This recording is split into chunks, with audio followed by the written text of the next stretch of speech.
সুপ্রিয় দর্শক, সবাইকে প্রীতি এবং শুভেচ্ছা জানিয়ে শুরু করছি এটি নিউজের নিয়মিত আয়োজন নিউজ আওয়ার এক্সট্রা। আপনারা জানেন যে দিনের প্রধান খবরই বলে থাকি বা যেভাবেই আমরা বলে থাকি না কেন, যে বিশেষ করে রোহিঙ্গাদের ত্রাণ দিতে গিয়ে বিএনপির চেয়ারপারসন খালেদা জিয়ার বহরের সঙ্গে থাকা সাংবাদিকদের গাড়ি ভাঙচুর হয়েছে, যেমনটা আপনারা জানেন, এবং সেটি নিয়ে বেশ কিছু খবর আমাদের কাছে আছে। কিংবা রোহিঙ্গাদের আশ্রয় দেওয়া পর্যন্ত, অর্থাৎ 8.5 লাখ রোহিঙ্গা আজকে পর্যন্ত বাংলাদেশে আশ্রয় নিয়েছে, এবং তারা যেভাবে সামাজিক নানাভাবে আইন শৃঙ্খলা পরিস্থিতির অবনতি ঘটাচ্ছেন, সেটি নিয়ে কিন্তু আমরা একটা উদ্বিগ্নতার জায়গায় পৌঁছতেই পারি। অন্যদিকে রোহিঙ্গা সমস্যা সমাধানে 1992 সালের যে চুক্তিটি আছে মায়ানমারের সাথে বাংলাদেশের, সেটিতে আপাতত সমাধান খুঁজেছেন মার্কিন পররাষ্ট্রমন্ত্রী টিলারসন, এবং সেই বিষয়গুলো নিয়ে আমরা কথা বলবো। এবং আমরা দেখছি যে একটা রাজনীতিকরণের মধ্য দিয়ে রোহিঙ্গা সমস্যাটা কিন্তু যাচ্ছে। সবকিছু মিলিয়ে গাড়ি বহরে হামলা থেকে শুরু করে সবকিছুই কিন্তু কেন্দ্রে কি হচ্ছে সেটি যদি আমরা খুঁজি, তাহলে কিন্তু সেই কেন্দ্রটি আমরা রোহিঙ্গা সমস্যাটিকেই কিন্তু খুঁজে পাই।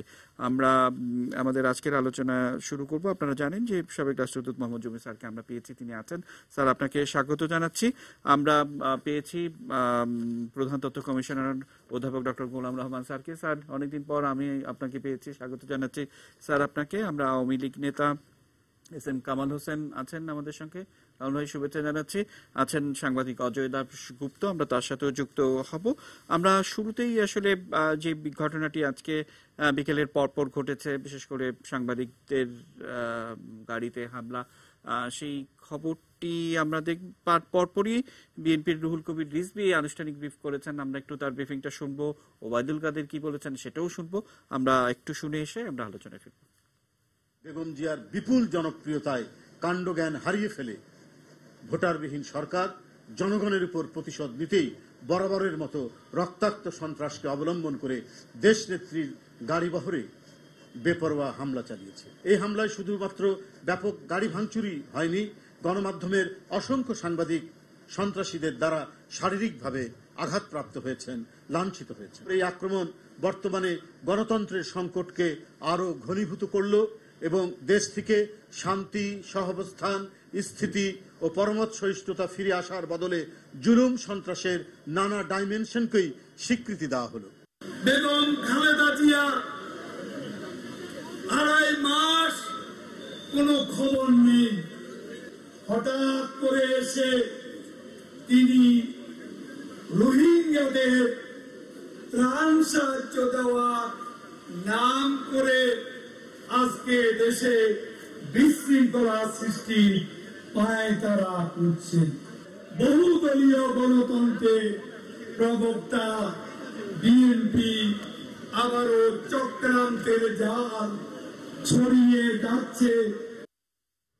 আমরা দেখলাম মোহাম্মদ জমির, আপনাকে দিয়ে অনুষ্ঠান শুরু করতে চাই। দুটি বিষয়, একটি হচ্ছে যে রোহিঙ্গাদের যে ত্রাণ নিয়ে আমরা রাজনীতিটি দেখছি। আপনি জানেন যে রোহিঙ্গাদের ত্রাণের যে প্রকৃত পরিস্থিতি, যে ত্রাণের যন্ত্রণায় ঠিক মতো তারা আসলে তাদের যে ঘরটুকু, সেই ঘরটুকুতে তারা থাকতে পারছেন না। ঘর ভর্তি শুধু ত্রাণের চাল, ডাল ইত্যাদি ইত্যাদি, এবং অনেক রোহিঙ্গা সেগুলো বিক্রি করে দিচ্ছেন, এবং তাদের বিক্রি করার জন্য একটি দোকান করতে চেয়েছিলেন, এবং সেই দোকানে পুলিশ কনস্টেবল বাধা দেয়, সেই পুলিশ কনস্টেবলকে পিটিয়ে রক্তাক্ত করা হয়েছে, এবং এ ধরনের খবর আমরা গণমাধ্যমে দেখছি। এবং ব্যাপক ভিত্তিক চাঁদাবাজি আমরা দেখছি গ্রামে গঞ্জে। মানুষ যে রোহিঙ্গাদের ত্রাণ দেওয়ার জন্য মোবাইল ফোনে বার্তা পাঠানো থেকে শুরু করে সবকিছু, আমরা এই যে রোহিঙ্গা ত্রাণ নিয়ে আবার রাজনীতির মাঠও গরম দেখছি। তো সবকিছু মিলিয়ে আসলে কি এর মধ্যে অন্য কোনো যোগসূত্র খুঁজে পান কিনা? জমি স্যার, আপনাকে ধন্যবাদ। ত্রাণ সাহায্য প্রক্রিয়া গত দিকটা পুরোটাই এটাকে বেশ কিছুদিন যাবত, সেই সেপ্টেম্বরের শুরু থেকে নিয়ে এটাকে বিতর্কিত করার জন্য আপ্রাণ চেষ্টা করে যাচ্ছে বিএনপি এবং তার সঙ্গেকার দলগুলো। বর্তমান সরকার মাননীয় প্রধানমন্ত্রীর কার্যত দৃষ্টিকোণ থেকে যতটা সম্ভবপর তার চেয়েও বেশি সচেষ্ট হয়ে এই ত্রাণ প্রক্রিয়াটাকে এগিয়ে নিয়ে যাচ্ছে। একবার বলা হয়েছিল যে এটা যদি কোনো মতে আর্ম ফোর্সেস তারা যদি দেখাশোনা করে তাহলে অবশ্যই এটা সুন্দরভাবে সুষ্ঠুভাবে হবে, সেটা করা হচ্ছে। তৃতীয়ত হচ্ছে যাতে তাদের উপর নিরাপত্তা থাকে তাদের ক্ষেত্রে, সেখানে বলা হয়েছে যে একটা বলয় সৃষ্টি করা হবে যাতে তারা ওখানে পানি পায়, খাবার পায়, তারা স্বাস্থ্য সেবা পায়, সেগুলো করা হয়েছে। এখন 2 মাস 2.5 মাস পরে উনি যাচ্ছেন, বিএনপির নেত্রী যাবার পথে ওনার উপরে হামলা হয়েছে। কে হামলা করলো এখনো সঠিকভাবে জানা নেই, কিন্তু বলা হলো যে আহত হয়েছে অসংখ্য সাংবাদিক। কিন্তু সেটা তো যে আমরা দেখলাম পত্রিকায়, এখন দেখলাম যারা অনলাইন যেটা, সেখানে বলা হচ্ছে 3 জন সাংবাদিক আহত হয়ে থাকতে পারে এবং 2 জন সাংবাদিকের কথা বলেছে তাদের গাড়ি ভাঙচুর হয়েছে।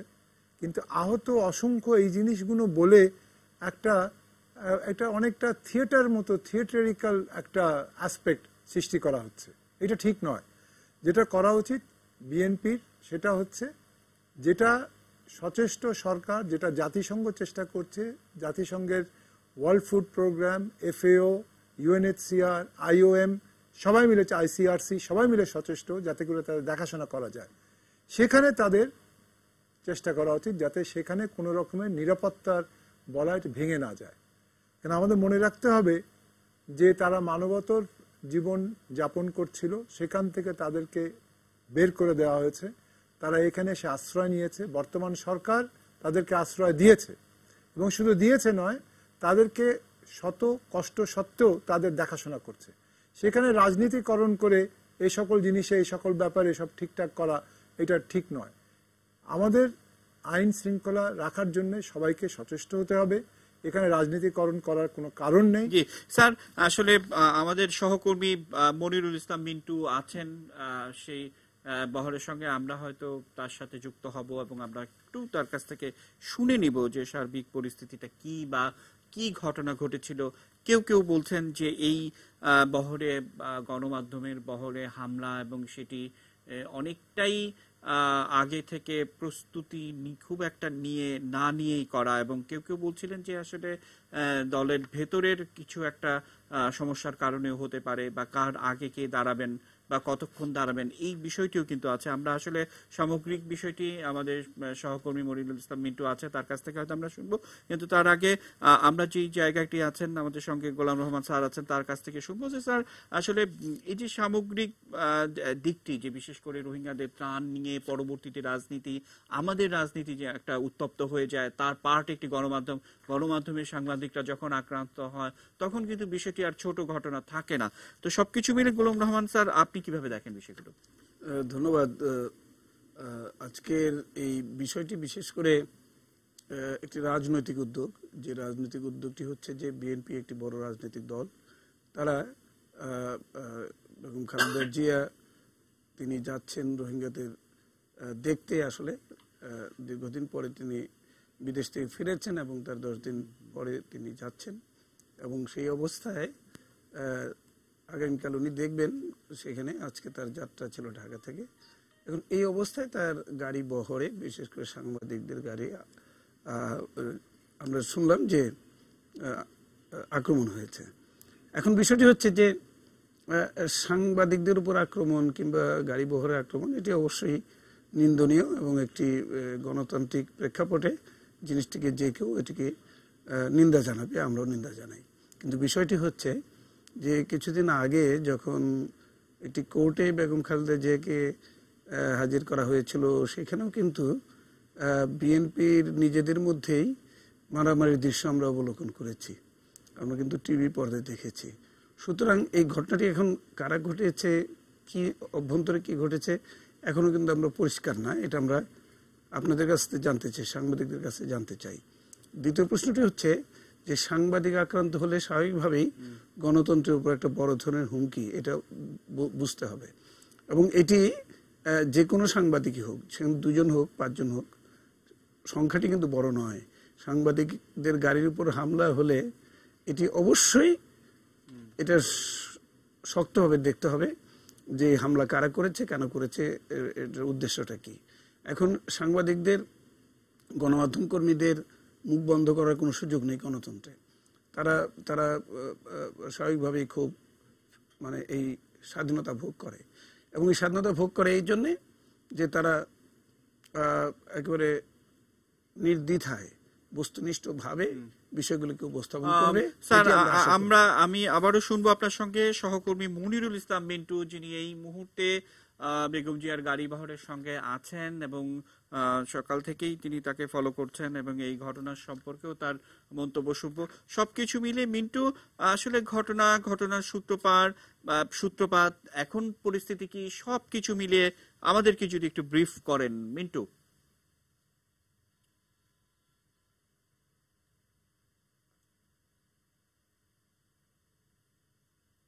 আসলে সকালে যখন বিএনপি চেয়ারপারসন বেগম খালেদা জিয়া তার বাসা থেকে রওনা দেন, এবং যদি কুমিল্লা পর্যন্ত বলি সেটি কিন্তু খুবই উৎসবমুখর পরিবেশে ছিল, এবং অনেকদিন পর বিএনপির বিপুল সংখ্যক নেতাকর্মীরা বিএনপি চেয়ারপারসনকে তারা স্বাগত জানান, এবং নয়াপল্টন থেকে শুরু করে একেবারে কুমিল্লা কিংবা ফেনী পর্যন্ত যদি বলি সেখানে কিন্তু বিপুল সংখ্যক নেতাকর্মীরা যেমন ছিলেন এবং উৎসবমুখর পরিবেশ ছিল। এবং আমরা দেখেছি যে আইন শৃঙ্খলা বাহিনীর সদস্যদেরও তৎপরতা ছিল যাতে বিএনপি চেয়ারপারসন ঠিকমতো এই জায়গাগুলোতে যেতে পারেন। এবং কিন্তু ফেনীর দুটি জায়গাতে আমি একটু বলি, ফেনীর ফতেপুর একটি জায়গা, সেই ফতেপুর একটি জায়গাতে কিন্তু গণমাধ্যমের 5-6টি গাড়ি ভাঙচুর করা হয়। ঠিক আমি আমার যে গাড়িতে রয়েছি, ঠিক আমার সামনের যে গাড়িটা, সেই গাড়িটা কিন্তু আসলে ওই সেই ফতেপুরে কিন্তু ভাঙচুরের ঘটনা ঘটে, এবং আমার পাশে যে রয়েছে প্রথম আলোর একটি গাড়ি, সেটিও আসলে ভাঙচুর করা হয়েছে। এবং আরেকটি জায়গায় বড়াইহাট নামে একটি জায়গা, সেটি চট্টগ্রামের ঢোকার মুখে, সেই জায়গাটিতেও কিন্তু আসলে বড়াইহাটেও কিন্তু সেই হামলার ঘটনা ঘটেছে। এবং বিএনপি চেয়ারপারসনের গাড়ি বহরে অর্থাৎ বিএনপি চেয়ারপারসনের গাড়ি ঠিক দুটি গাড়ি আগে কিন্তু এনটিভির একটি গাড়ি, সেখানে গাড়ি কাচ ভাঙচুর করা হয়েছে। এবং আমরা শুনেছি যে বিএনপি চেয়ারপারসনের যারা নিরাপত্তা কর্মী তারা 2জন আহত হয়েছে, এরকমটা আমরা শুনেছি। তো আসলে এই মোট তিনটি হামলার ঘটনা ঘটেছে। এর মধ্যে কিন্তু ফতেপুর সেই হামলাটাই কিন্তু বড় ঘটনা। সেখানে বিএনপির যে গাড়িবহর সেগুলো ভাঙচুরের পাশাপাশি কিন্তু 4 থেকে 5টি গণমাধ্যমের গাড়ি ভাঙচুর করা হয়েছে, এবং আমরা 2জন সংবাদকর্মী সেখানে আহত হয়েছেন। চ্যানেল আয়ের ক্যামেরা পার্সন আহত হয়েছেন, 21 টিভির সিনিয়র রিপোর্টার তিনি আহত হয়েছেন। এবং সব মিলে যদি আমরা বলতে চাই যে কুমিল্লা পর্যন্ত খুব উৎসবমুখর পরিবেশে ছিল, এবং যদিও এই খালেদা জিয়ার এই আগমন উপলক্ষে কিন্তু বিপুল সংখ্যক নেতাকর্মীরা রাস্তায় থাকায় কিন্তু বেশ যানজটের সৃষ্টি হয়েছে, এবং আজকে যারা এই রাস্তায় আসা যাওয়া করেছেন তাদের বেশ দুর্ভোগ পোহাতে হয়েছে।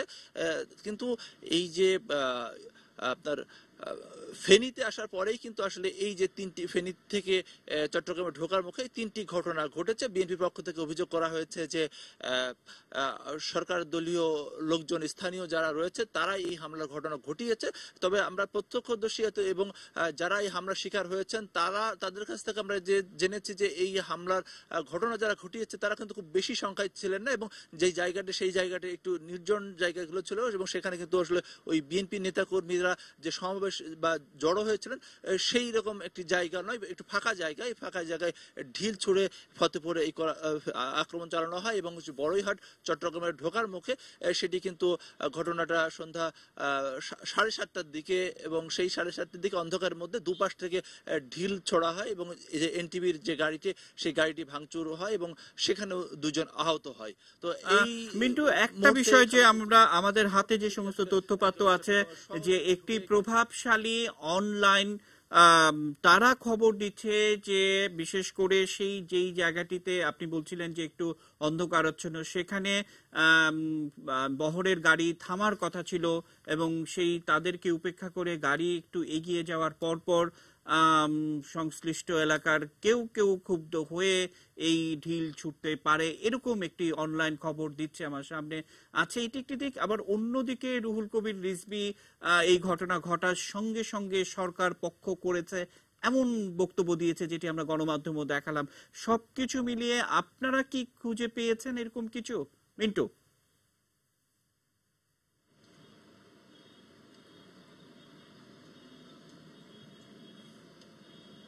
আসলে যে এই বড়ইহাট যে জায়গাটি সেখানে যেখানে এনটিভির গাড়ির খালেদা জিয়ার গাড়ি বহরটি আসলে মূল যে বহর, সেই বহরে যে আক্রমণ সেটি আসলে রাতের অন্ধকারেই হয়েছে এবং সেই অন্ধকারে আসলে কারা ঘটিয়েছে সেটা আসলে খুব বলা মুশকিল। এবং কিন্তু যে ফতেপুর যে জায়গাটি, সেই জায়গাটিতে কিন্তু বেশ শুধু গণমাধ্যমে 4-5টি গাড়ি ছাড়াও কিন্তু এই বহরে থাকা আরো কয়েকটি গাড়ি ভাঙচুর করা হয় এবং সেটিও আসলে আমরা নির্ভরযোগ্য কোনো সূত্র থেকে আমরা জানতে পারিনি, কিন্তু আসলে বিএনপি পক্ষ থেকে অভিযোগ করা হয়েছে এবং যে আক্রমণের যে ধরন, সেই ধরন থেকে ধারণা করা যেতে পারে যে স্থানীয় যারা আওয়ামী লীগের নেতাকর্মীরা অতি উৎসাহী হয়ে হয়তো এই ঘটনা ঘটিয়েও থাকতে পারে। মিন্টু, আবারও আপনাকে ধন্যবাদ। আমরা আবারও যদি কোনো তথ্য আপনি পেতে পারেন আপনার সঙ্গে আবারও যুক্ত হব আমরা। গোলাম রহমান স্যার, আপনার কাছে আমরা ছিলাম এবং যে কথাগুলো আমরা শুনলাম যে আসলে একটা অনেকটা নির্জনের মতো একটা অন্ধকারাচ্ছন্ন এরকম একটি জায়গায় এবং অতি উৎসাহী হয়ে আওয়ামী লীগের নেতাকর্মীরাই করতে পারে, যেমনটা আমার রিপোর্টার বলছিলেন। তো সবকিছু মিলিয়ে আসলে তাহলে কি এই যে গণতান্ত্রিক পরিবেশ সেটি বাধা দেয়া, মানে সেই জায়গাটাই কি তাহলে ফিরে আসছে, এরকম একটি ব্যাপার? যে রিপোর্টটি আমরা দেখলাম তাতে করে তো মনে হচ্ছে যে এটা নিশ্চিত না যে কারা আসলে হামলা করেছে এবং এই হামলার পেছনে কাদের উদ্দেশ্য কাজ করেছে। এটি অতি দ্রুত যারা পুলিশ কিংবা সংশ্লিষ্ট বাহিনী তারা এটা খতিয়ে দেখবেন, এটা ইমিডিয়েটলি তাদের রিপোর্ট করা উচিত। নইলে একটা জিনিস পরিষ্কার বোঝা যাবে যে এই গণতান্ত্রিক পরিবেশকে নষ্ট করার জন্য কোনো মহল এটা এখন স্বাভাবিকভাবেই রাজনৈতিক দল হিসেবে আওয়ামী লীগের উপর এটার দায় বর্তাবে। সুতরাং আওয়ামী লীগেরও দায়িত্ব তাদের স্ট্যান্ড ক্লিয়ার করা এবং একই সাথে যারা আমাদের যে পুলিশ বাহিনী আছে তাদের খুব সক্রিয়ভাবে খোঁজ খবর নিয়ে জানানো দরকার এবং যারা এই কাজে দায়ী তাদেরকে খুঁজে বের করা দরকার এবং যারা এই অন্ধকারে ঢিল ছুড়ুক আর যেভাবেই ঢিল ছুড়ুক যদি তাদের পরিচয় না পাওয়া যায় তাহলে নিশ্চয়ই জাতির কাছে একটি বড় ধরনের প্রশ্ন হিসেবে দেখা যাবে। আমরা আমাদের সঙ্গে সাংবাদিকরা এখানে তারা অনেক ভীত থাকবেন, সন্ত্রস্ত থাকবেন। একই সাথে রাজনৈতিকভাবে বিএনপি মনে করবে যে এটা তাদের জন্য একটি প্লাস পয়েন্ট। কারণ আমাদের সঙ্গে আওয়ামী লীগ নেতা এস.এম. কামাল হোসেন আছেন, আমরা তার সাথে একটু যুক্ত হতে চাই। কামাল ভাই, যে জিনিসটা থাকলো আপনি যেমনটা দেখছেন যে আসলে অতি উৎসাহী কোনো আওয়ামী লীগ নেতা করতে পারে, এ ধরনের একটি অভিযোগ আসছে এবং আবার আমরা গণমাধ্যমে যে অনলাইনে আছে সেখানে কিন্তু আছে যে গাড়ি বহরটি কেন থামলো না ফতেহপুরের কাছাকাছি, সেজন্য ক্ষুব্ধ হয়ে বিএনপির একাংশ এরকমটা করেছে, এরকমও কিন্তু তথ্য আছে। সবকিছু মিলে আপনাদের কোনো তথ্য আছে কিনা? রাহুল, এটা প্রণবদা আপনাকে ধন্যবাদ। আমি একটা ইনফরমেশন দেই আপনাদের। 2রা মে চট্টগ্রাম উত্তর এবং দক্ষিণ বিএনপির কর্মী সভা ছিল। সেই কর্মী সভায় কিন্তু মারামারি হয়, সংঘর্ষ হয়। সেই কর্মী সভার সংঘর্ষের কারণে বিএনপির জেলার চট্টগ্রাম জেলা বিএনপির সাধারণ সম্পাদক শাহজাহান জুয়েলকে বহিষ্কার করা হয় এবং উত্তরে বিএনপির সদস্য সচিব কাজী আব্দুল্লাহ হাসানকে বহিষ্কার করা হয়। বিএনপির যেখানে কর্মী সভা করতে গেছে সেখানেই সংঘর্ষ হয়েছে, মারামারি হয়েছে। আমি আপনাকে 5-7টি জেলার নাম বলতে পারি: রাজশাহী, জয়পুরহাট, ঝিনাইদহ। বেগম জিয়া উনি 2.5 মাস লন্ডনে বসে ছেলের সাথে বসে ষড়যন্ত্র করেছে এই সরকার। কামাল ভাই, এই সমস্ত কথা আমরা ওবায়দুল কাদের বক্তব্যে শুনেছি শুরুতে, সেটা পলিটিক্যাল বক্তব্য কিনা সেগুলি হয়তো রাজনৈতিক বিশ্লেষকরা নির্ধারণ করবে, কিন্তু এই ঘটনায় সুনির্দিষ্ট কোনো তথ্য বা বিষয় যে আছে কিনা আপনার হাতে একেবারে আমরা যদি আমি আপনার বলি, বিএনপির আভ্যন্তরীণ দ্বন্দ্ব কারণেই আপনার প্রতিনিধি যে কথা বলেছেন চট্টগ্রামের কাছাকাছি যে ওনার গাড়ির বহরে হামলা হয়েছে। চট্টগ্রাম উত্তরের বিএনপির সদস্য সচিবকে কিন্তু বহিষ্কার করা হয়েছিল, তার একটা গ্রুপ আছে। এবং আপনি আমাদের দলের নেত্রী, গণতন্ত্রের মানুষকন্যা জননেত্রী শেখ হাসিনা কালকে আমাদের সাধারণ সম্পাদককে বলে দিয়েছেন যে খালেদা জিয়ার নিরাপদে কক্সবাজার পৌঁছাইতে পারে সেই ব্যাপারে তুমি প্রতিটি জেলায় নির্দেশ দিয়ে দেবে। এবং উনি কাল পার্টি অফিস থেকে প্রতিটি জেলায় নির্দেশ দেওয়া হয়েছে আমাদের দলের নেতাকর্মীদের, এবং প্রশাসনকে বলেছে যে তাদেরকে সহযোগিতা করার জন্য। আপনার প্রতিনিধি তিনি বলেছেন যে প্রশাসন তাদেরকে সহযোগিতা করেছে। বিএনপির আভ্যন্তরীণ দ্বন্দ্বের কারণে এই সাংবাদিকদের উপর হামলা করা হয়েছে। কেন সাংবাদিক? আওয়ামী লীগের নেতাকর্মীরা বা ছাত্রলীগ যুবলীগের নেতাকর্মীরা যদি হামলা করে তাহলে তো খালেদা জিয়ার সাথে যারা ছিল তাদের গাড়ির ভর হামলা করবে, সাংবাদিকদের কেন করবে? সাংবাদিকদের গাড়িতে তো সাংবাদিক কে কোন মিডিয়ার সাংবাদিক সেটা তো লেখা থাকে, তাহলে সাংবাদিকদের হামলা করবে কেন? এখানে সাংবাদিকরা যাতে উত্তেজিত হয়, সাংবাদিকরা যাতে নিন্দা জানায়, সেই কারণে সাংবাদিকরা যাতে ক্ষুব্ধ হয়, এই কারণে সাংবাদিকদের উপর বিএনপির আভ্যন্তরীণ দ্বন্দ্বের কারণেই বিএনপি বাংলাদেশে একটি মানে ষড়যন্ত্র করার লক্ষ্যে বিএনপি বাংলাদেশে গণতন্ত্র প্রাতিষ্ঠানিক রূপ পাক, বিএনপির নেত্রী চান না বলেই উনি এই ষড়যন্ত্র, উনার নেতাকর্মীরাই হামলা করছেন উনাদের নির্দেশে, কারো না কারো নির্দেশে। আমি একটা বিষয় বলি, আজকে বেগম খালেদা জিয়া যদি সত্যিকার অর্থে রোহিঙ্গাদের পাশে দাঁড়াতে চান তো উনি তো বাংলাদেশ বিমানে যেতে পারতেন, উনি কিন্তু বিমানে যেতে পারতেন। উনি অসুস্থ, উনি নাকি চিকিৎসার জন্য 3 মাস লন্ডনে থেকে এসেছেন, তো উনি অসুস্থ, উনি তো বিমানে যেতে পারতেন।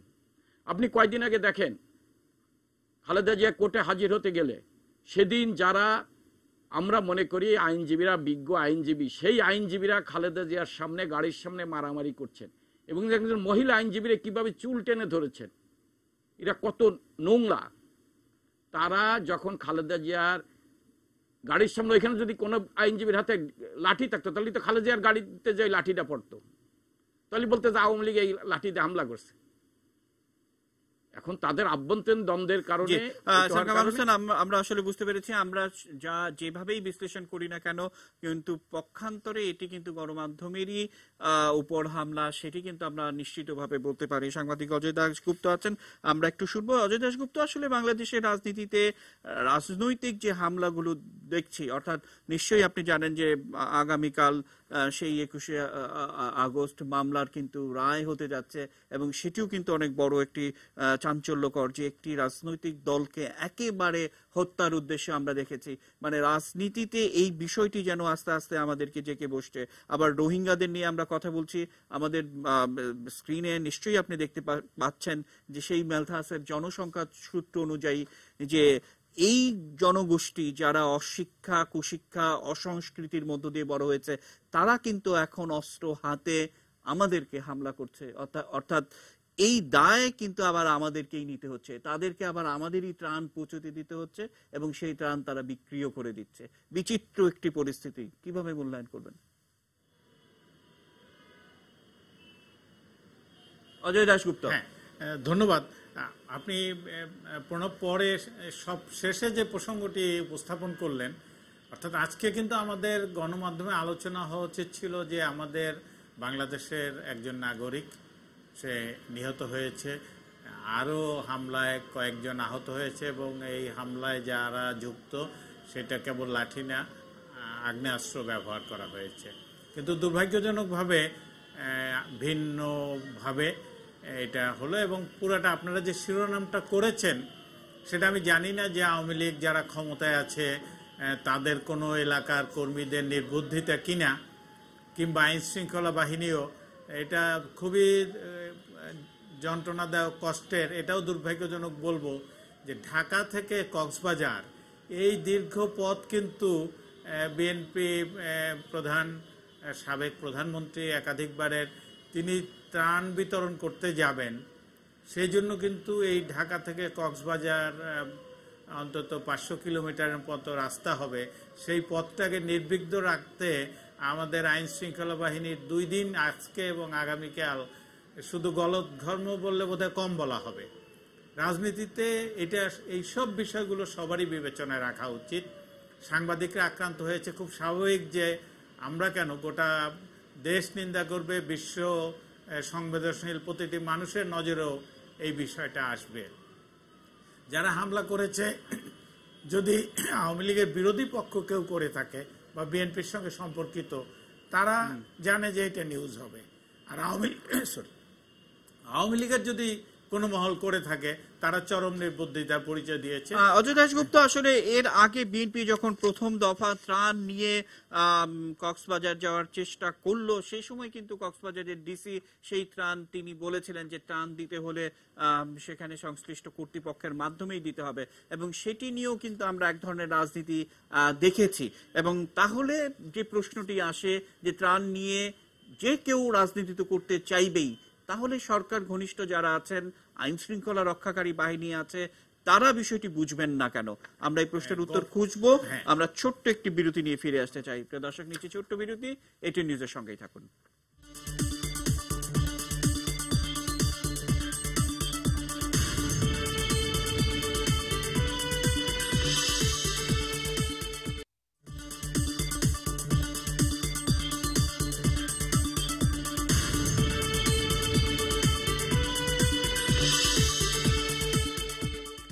প্রিয় দর্শক, বিরতির পর আবারও আমন্ত্রণ জানাচ্ছি। দেখছেন এটি নিউজ এবং আমরা নিউজ আওয়ার এক্সট্রার মধ্যে রয়েছি। যেমনটা বলছিলাম যে রোহিঙ্গা, ত্রাণ এবং রাজনীতি আমাদের আজকের শিরোনাম। বিরতির আগে যেই জায়গাটিতে ছিলাম তার সূত্র ধরে আমি মোহাম্মদ জমির আপনার কাছে একটু আসতে চাই। যেমনটা বলছিলাম যে আসলে আমাদের আগামীকালকে কিন্তু আমরা জানি যে 21শে আগস্টের মূল মামলাটির রায় কিন্তু হতে যাচ্ছে, অর্থাৎ একটি রাজনৈতিক দলকে চিরতরে নিশ্চিহ্ন করে দেওয়ার যে একটা ষড়যন্ত্র সে সময় আমরা দেখেছিলাম। আমাদের রাজনীতিতে কিন্তু আমরা সেটি দেখছি, এবং গণমাধ্যমেরও একটা দায়িত্বশীলতার জায়গা আছে যে গণমাধ্যম মানুষকে সচেতন করে এবং মানুষ যেন কখনো এই ধরনের অনৈতিক কাজে সমর্থন না দেয়, সেই ব্যাপারটিও কিন্তু নিশ্চিত করতে হয়। সবকিছু মিলিয়ে বাংলাদেশের রাজনীতিতে এই ধরনের সহিংস সহ অবস্থান আমরা দেখি। কি মনে হয়? ধন্যবাদ প্রণব। কিন্তু আমি তার আগে একটা জিনিস বলবো, সেটা হচ্ছে খুব গুরুত্বপূর্ণ দুটো পয়েন্ট এসছে এই আলোচনার মধ্যে। একটা হচ্ছে যে ওনার শরীর এত খারাপ, সেই সময় উনি এই 500 কিলোমিটার গাড়ি করে যাওয়ার তো কোনো আমি যথার্থ কারণ দেখতে পাচ্ছি না। উনি যদি প্লেনে করে যেতেন ঢাকার থেকে সরাসরি কক্সবাজার, এবং কক্সবাজারে নেমে ওখান থেকে আগের থেকে ত্রাণ সামগ্রী সব থাকতো, উনি দিয়ে আসতেন, হয়ে যেত।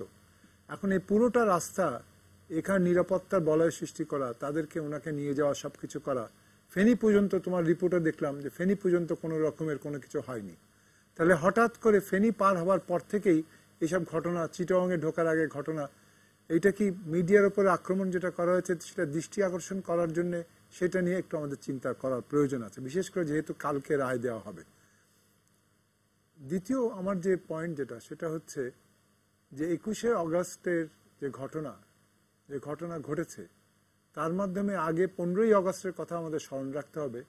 15ই আগস্টে নির্মমভাবে পুরো পরিবারকে হত্যা করার মাধ্যমে সচেষ্ট হয়েছিল, ঠিক আছে আওয়ামী লীগের নাম মুছে দাও। 21শে আগস্টের মাধ্যমে চেষ্টা করে যেটুকু বাকি আছে সেটাকে মুছে দাও। তো এখন এইসব ব্যাপারকে সহিংসতার মাধ্যমে দায়বদ্ধতা এড়িয়ে সবকিছু সম্পন্ন করা, এটা শুধু মানবাধিকার বিরোধী নয়, এটা আইন বিরোধী, এবং এ ব্যাপারে যথেষ্ট শক্তভাবে সেটাকে যা কিছু করার করণীয় দৃষ্টান্ত দেখাতে হবে।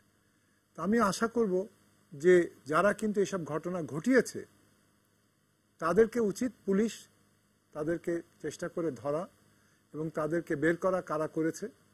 এবং শুধু তাই নয়, যেটা বলেছে গোলাম রহমান, যেটা বলেছে সেটা হচ্ছে যে মানবাধিকার কর্মীদের ছাড়াও যে আমি বলবো যে মিডিয়া কর্মী যারা আছেন, গণমাধ্যম, তাদের উপর কোনো প্রকারের এরকম সহিংসতা করাটা ঠিক নয়, যেই করুক না কেন, এবং এটা উস্কানিমূলক ব্যাপার বলে আমি মনে করি। জি, অসংখ্য ধন্যবাদ। আমি আবারও গোলাম রহমান স্যারের কাছে যেতে চাই। স্যার, সবকিছু মিলে মানে আমরা কিন্তু গেল 2 মাস ধরেই কিন্তু বা 3 মাস ধরেই কিন্তু রাজনীতিতে নানান কথাবার্তা শুনতে পাচ্ছি। নির্বাচন নিয়ে কেউ কেউ বলছেন, নির্বাচন কমিশনের সংলাপ নিয়ে নানান প্রশ্নের উঠেছে। তো সবকিছু মিলে আমাদের মধ্যে যেন একটা যে সহমর্মিতার জায়গাগুলো ধীরে ধীরে কমে যাচ্ছে। যেমন জমি স্যার বলছিলেন যে 15ই আগস্ট এদেশে হয়েছে, 21শে আগস্ট এদেশে হয়েছে, অর্থাৎ তাহলে কি আমরা ধরেই নিতে পারি যে এ ধরনের আমাদের সহমর্মিতার জায়গাটি হওয়া খুব মানে কষ্টকর একটা ব্যাপার? কষ্টকর তো অবশ্যই, কারণ হচ্ছে যে মর্মান্তিক ঘটনাগুলো ঘটে যাচ্ছে একের পর এক, সেই ঘটনাগুলোর পরম্পরা দেখলে বুঝতে হবে যে এগুলো তো এমনি ঘটেনি। ঘটনার একটা কৌশলগত ষড়যন্ত্র আছে এর মধ্যে, এবং এখানে একটা স্ট্র্যাটেজি ঠিক করে সেই ষড়যন্ত্রগুলি হয়েছে, তো বুঝতে হবে। সুতরাং এটার অভ্যন্তরীণ বিষয়টাকে যদি না টেনে বের করার যায় তাহলে শুধু উপরে উপরে তো জিনিসটাকে বোঝা যাবে না। আমাদের রাজনীতিতে শুধু জনপ্রিয় রাজনীতির একটা ব্যাপার থাকে, আর একটা রাজনীতির অভ্যন্তরীণ গূঢ় কতগুলো বিষয় থাকে, যে গূঢ় বিষয়গুলোকে যদি উদ্ঘাটিত না করা যায় তাহলে ওই জনপ্রিয় মুখরোচক কথাগুলোই এস্টাবলিশ হয়ে যায়। বিষয়টা এরকম। সুতরাং বুঝতে হবে যে অগাস্টের যে ঘটনা, 21শে অগাস্টের যে ঘটনা এবং পরবর্তীকালেও যে ধরনের অ্যাটেম্পটগুলো হয়েছে সেগুলো তো প্রতিটি এক ধরনের ধারাবাহিকতা হয়েছে। সুতরাং সেগুলো কিন্তু খুব শক্ত করে চিহ্নিত হয়ে গেছে, কিন্তু এখন জনগণকে সেই বিষয়টা বোঝানো দরকার যে এগুলোর পেছনে কারা, কেন করছে, তাদের উদ্দেশ্য কি, তাদের লাভটা কি, তারা কেন এই দেশটাকে অস্থিতিশীল করতে চায়, কেন এই নেতৃত্বকে নিশ্চিহ্ন করতে চায়, কেন এই মুক্তিযুদ্ধের চেতনাকে নষ্ট করতে চায়, এগুলো তো বুঝতে হবে। সুতরাং এটা যদি পরিষ্কারভাবে উপস্থাপন না করা যায় তাহলে ওই যে জনপ্রিয় মুখরোচক শুধু স্লোগানধর্মী কথাবার্তা দিয়ে লোকগুলোকে এক ধরনের রণ উন্মাদনায় ঠেলে দেওয়ার মতো একটা অবস্থা দাঁড় করানোর একটা সুযোগ থাকে। সেই জায়গাটাতে বিবেচনা করতে হবে আজকে যারা সত্যিকার অর্থে প্রগতিশীল রাজনীতি করেন, যারা আওয়ামী লীগ করেন, যারা বামপন্থী রাজনীতি করেন, তাদেরও কর্তব্য হবে যে ওই যে ডানপন্থী রাজনৈতিক দলগুলোর যে উদ্দেশ্য, তারা যেভাবে এই দেশটিকে আবার সেই একটা পুরনো পেছনের চাকা ঘুরিয়ে পিছন দিকে যেতে চায়, তাদের সেই উদ্দেশ্যগুলোকে বোঝাতে হবে মানুষকে। সুতরাং মুক্তিযুদ্ধের চেতনা, আমাদের এই প্রগতিশীল যে সমাজ গঠনের যে চেতনা, সেটিকে যদি এগিয়ে না নেওয়া যায়, সেটিকে যদি পরিষ্কারভাবে মানুষকে বোঝানো না যায়, তাহলে একইভাবে আজকে সাংবাদিকদের উপর হামলা হয়েছে, কে হামলা করেছে, কারা করেছে, কি উদ্দেশ্য, একটা ধোয়াটে একটা অবস্থা। সুতরাং এগুলোকে পরিষ্কার করতে হবে। সাংবাদিকরা খুব একটি ভালনারেবল কিন্তু প্রফেশনাল গ্রুপ, বুঝতে হবে যে তাদের গায়ে আঘাত করলে সারা বিশ্বে এটা অনেক বেশি অনুরণিত হয়, অনেক বেশি জানাজানি হয়, অনেক বেশি প্রতিবাদ হয়। সুতরাং বাংলাদেশের যে একটা স্থিতিশীল অবস্থা, শান্তিপূর্ণ অবস্থায়, এই শান্তিপূর্ণ অবস্থানটাকে যদি চ্যালেঞ্জ করতে হয় যে কোনোভাবেই, যে কোনো এই ধরনের স্ট্র্যাটেজি এটা করা সম্ভব। সুতরাং এগুলো এখন সরকারের উপর অতিরিক্ত দায়িত্ব যে তাকে শুধু নিজের ঘর সামাল দেওয়া নয়, স্বাভাবিকভাবে অন্য রাজনৈতিক দল অন্য ধরনের যে কোনো ধরনের তৎপরতা, সেই তৎপরতাগুলোকে ঠেকানো কিংবা তৎপরগুলোকে কৌশলে তাদেরকে চিহ্নিত করে জনগণের সামনে উন্মোচিত করা। নইলে কিন্তু এই যে দোষারোপটা সেটা তাদের নিজেদের ঘাড়েই চেপে থাকবে। সুতরাং আওয়ামী লীগ এবং সরকার উভয়েরই দায়িত্ব এই জায়গাটাকে পরিষ্কার করা, খোলাসা করে।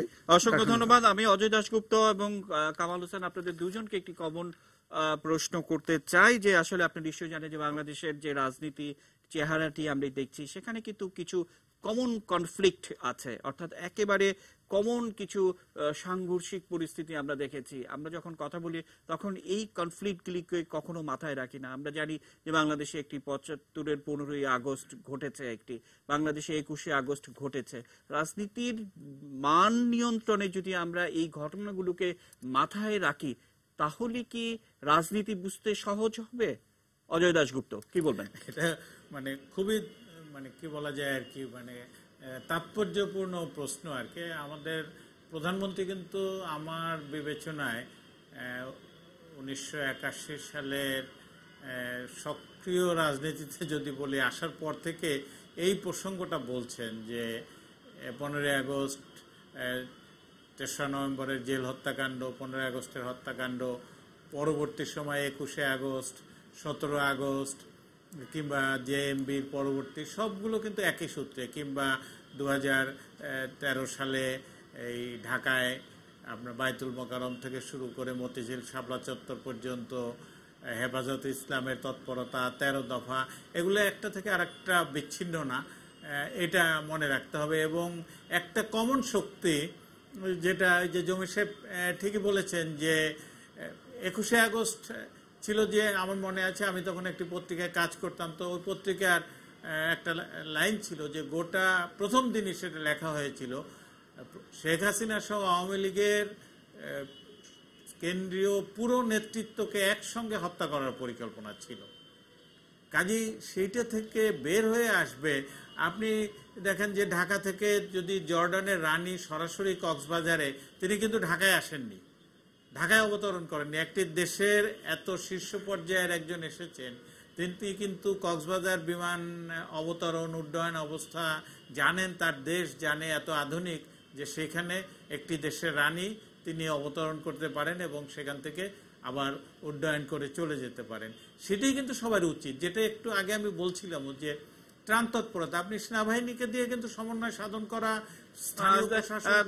অজয় দাশগুপ্ত, আবারও আসবো আমি কামাল ভাইয়ের কাছ থেকে, একটু শুনতে চাই ঘটনার পর রুহুল কবির রিজভী যে ভাষায় সংবাদ সম্মেলন করেছেন, একেবারে মানে সবকিছুই তিনি বলে ফেলেছেন এরকম একটি বিষয়।